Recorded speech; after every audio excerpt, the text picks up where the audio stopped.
Someone asked me a question on one of my older critical thoughts about whether or not procedural generation would be the right way to go for a kind of single-player open-world RPG style game.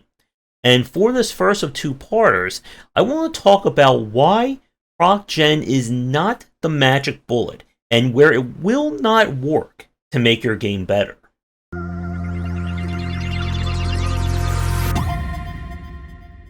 When we talk about procedural generation in game design, there are two distinct aspects of it. The one that everyone is more aware of is generating content, environments, and so on during runtime. But there's another side of this, and that is used during development. There are plenty of developers for games made up of massive game spaces that they will procedurally generate the actual game space during development, and then they will fill it in or add the handmade touch afterwards. Titles like the various Skyrim games, Star Control. Just think about any game from like the last 30 years or so that had like this huge, very wide space, but it had or it was focused on a single player or points of interest, that kind of content. For this video and for the next one, we're not going to be discussing procedural generation during development, but we're going to focus it more on runtime or during the length of a game. And as I said in the stinger, procedural generation is not the magic bullet or the perfect solution that will automatically make your game better. As we have seen over the past 5 to 7 years, with everything turning into a roguelike, having a roguelike mode, roguelike elements, that kind of thing, it's easy to assume that just turning your game into a roguelike will make it infinitely replayable and infinitely better. However, that's not always the case. The issue when it comes to procedural generation, as any developer who's worked in it will tell you, is that it is very hard to create an effective gameplay loop that works with Procgen. Because when you use procedural generation, you are giving up a lot of control over the pacing and progression of your title to the procedural generation. For games that are built on a linear story or a linear set of events that you must do each time, Procgen doesn't necessarily help in this regard. There are a lot of survival-based games who will allow you to procedurally generate the world or the setting each time you play, and that is kind of an exception to this rule. For any game that, again, is built on a linear or a very fixed story, changing where the points of interest are on a map doesn't change or impact the story. If on the first run I go here, here, and here, and then on the next run it's here, here, and there, it's still the same thing. I'm still going to these points. I'm still doing these aspects. Darkwood is an example of this. That the opening kind of quote-unquote world is made up of these 3 distinct biome patches. And where you exist on the map is random each time you create a new game. But you're still starting in what's considered Area 1. And you'll go to Area 2, and you guessed it, you'll go to Area 3. So in this respect, it's not changing what you're doing moment to moment. If your game features procedurally generated loot and that kind of design, it can help to some extent, but there are definitely aspects that make loot generation pop and make it sync. And that's going to be another video topic coming soon. For today's video, however, you want to make sure that the procedural generation is creating interesting levels or creating interesting obstacles. The problem that we see from a lot of lesser examples, one is that level design feels like this MC Escher, okay, you go into a room and the bathroom's on the ceiling, stairways are leading all over the place, it's just this mishmash. And that right there is probably one of the examples that is horrible when it comes to Procgen. The goal of procedural generation, what you want to strive for, is that the levels need to have a sense of consistency. You look at games like The Binding of Isaac, Spelunky, Gunfire, and so on, that each level has a very basic and fixed blueprint that it will draw from whenever it's generating. If I'm playing the Bind of Isaac, I know there's always going to be a shop, a treasure room, a boss stage, and then the rooms themselves are going to be stitched together. If you don't have a sense of control like that, it leads to that chaos. And very important point, chaos is bad when it comes to roguelike design. You do not want everything and anything to happen at all times. There has to be a sense of some kind of a blueprint or framework that you can draw upon, because that's how you can create a balanced experience, so that even if the runs do get crazy and wacky, such as getting all kinds of super awesome powers in Hades or Bind of Isaac, it still works within the established framework.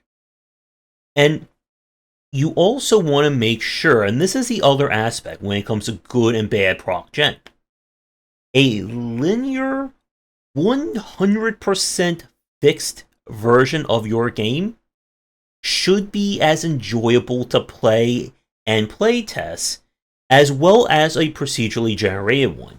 This goes back to the point at the original or at the start of this video. If your game is bad to play, if it is cumbersome to control, if all the physics feel weird, if combat is annoying, making your game procedurally generated is not going to fix that. And we've seen a lot of action roguelikes and roguelites that they're released, and just walking or attacking the enemy is annoying to do. It just doesn't feel right. And again, if I'm not enjoying run 1 of your game, what makes you think I'm going to enjoy run 30, 50, 100, 500, 1,000? There's a reason why games like the Bind of Isaac, Spelunky, Dead Cells, and so on, that they lead to huge amounts of hours and time spent from their fans. Because it is enjoyable. One 30-minute run, the Bind of Isaac, or 30 to 50 minutes, give or take, is a really great time for that gameplay. So I can keep doing that again and again, and that's where the beauty of Procgen comes in. When it's about taking something and giving you more of that great thing. For developers watching this, again, if you're curious or if you're interested in working in procedural generation, at least in terms of this space, if your game is linear, you do not want to throw procedural generation thinking it's going to make it better. Again, as I said at the start, you can use this to generate content or the space during development. But if we're talking about a fully established world, linear story, again, very fixed elements, basically throwing the player around going here or there or anywhere, it's not affecting things. And it's not helping the moment-to-moment gameplay. When we talk about the success of Dead Cells and Hades, again, their moment-to-moment with their combat systems and the feel of it work extremely well, whether the level is handmade or procedurally generated. And then it gets bigger and more expansive from there. And you want to look at aspects of your game that would benefit from Procgen. And like I said, we'll talk about that one in a future video. But to wrap up this part, procedural generation works very well if you can create an effective and engaging core gameplay loop. That again, if someone can play a 10-minute handmade version of your game, you can then use that to start figuring out how you want to build and design the algorithm to generate more levels. For games that are built on enemy engagements, or again, on a very reactive combat system and things like that, Procgen works extremely well.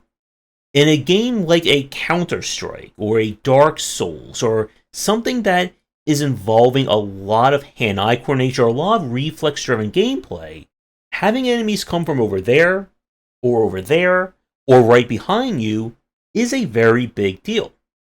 If we're talking about, again, a game where every room is just basically 3 enemies pop in, then the next room 3 more enemies pop in, and there's no sense of variety, there's nothing more for the game to kind of go beyond, procedural generation may not be the best fit. As I said, you want to figure out what aspects of your game you want to tweak. And remember, you don't want to make your entire game procedurally generated. And I'm talking about every aspect. Let's procedurally generate every enemy and every weapon and every level. And, let's just make all the skills procedurally generated on top of that. Right now, there is a developer who just started crying as I said that. A really good example that will probably come up in the next part of this was Asura. That is a game that it does procedurally generate a lot of its content, but it does it in a very specific way. That each point is done with a purpose, that it is designed to keep the game varied, but you still have those foundational elements. If a heavy, hammer or club drops, that weapon is going to function and respond the same way as 500, 1,000 more. But it may have different aspects that go with it. It may have different, properties or modifiers. And one more final point before we wrap this video up. Fixed and linear elements are a major detriment to procedural generation, especially if you are procedurally generating or shuffling up progression. If on one run, let's say I get a weapon that does 80 to 200 points of damage, and then another run I only find something that does 5 to 15, well, if I have to fight the same boss each time, those experiences are going to be very different, one being a lot more annoying than the other. This is why for a lot of games that use procedural generation like this, they will design their bosses around either a wide variety of strategies, or they'll design different bosses so that you never know exactly which boss you're going to get. And again, you do not want to use procgen in a way that if I don't get, exactly X, Y, and Z, the run is immediately over. You want to give your designs enough room so that I fight this boss and I have this, and this different way. And if you can do this right, and you give enough variety, it will help out your design. So with that said, thank you so much for watching this video. Let me know again what you think in the comments down below. Do all that liking, subscribing, and commenting. If you're interested in more of my thoughts on design, check out my design books available wherever. And come back for daily discussions on game design here and on game wisdom, where I examine the art and science of games.